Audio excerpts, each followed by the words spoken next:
Assalamualaikum tuan-tuan. Kemarin ada sahabat bertanya Cucu Adam berkenaan dengan asma. Tuan boleh tak kongsikan petua untuk mereka yang ada masalah asma?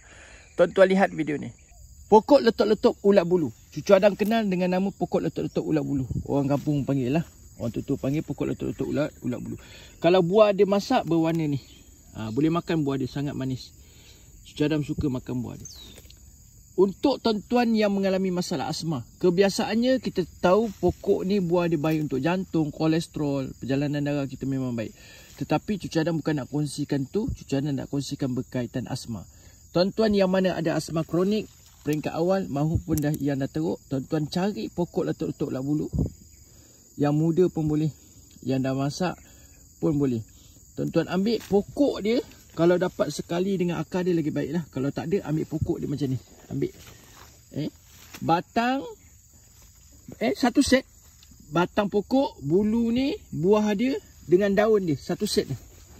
Pokok letup-letup ulat bulu ni, kalau kita basuh, dia berbuih tau. Macam sabun.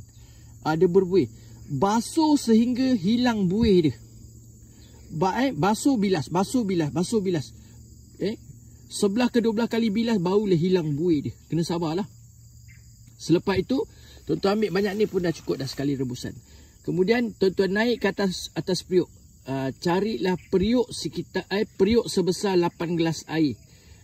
Cari sukatan periuk sebesar 8 gelas air. Agak-agak periuk tu boleh masuk 8 gelas air. Masukkan pokok ni satu set. Lepas dah basuh bersih, masukkan, letak air 3 suku periuk. Letak air biar lebih sikit tak apa, 3 suku periuk. Sekitar 8 gelas air. Tuan-tuan didihkan sehingga menjadi suku periuk.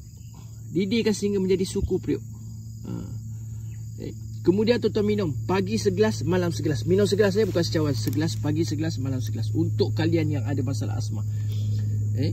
Ini petua Allahumma salli ala Muhammad. Orang tua dahulu, ada seorang sahabat mengalami masalah, sahabat Cucu Adam juga mengalami masalah asma yang teruk. Cucu Adam kongsikan petua ni, alhamdulillah. Bukan seorang, bukan orang, ramai dah Cucu Adam kongsikan dengan petua ni, insya-Allah.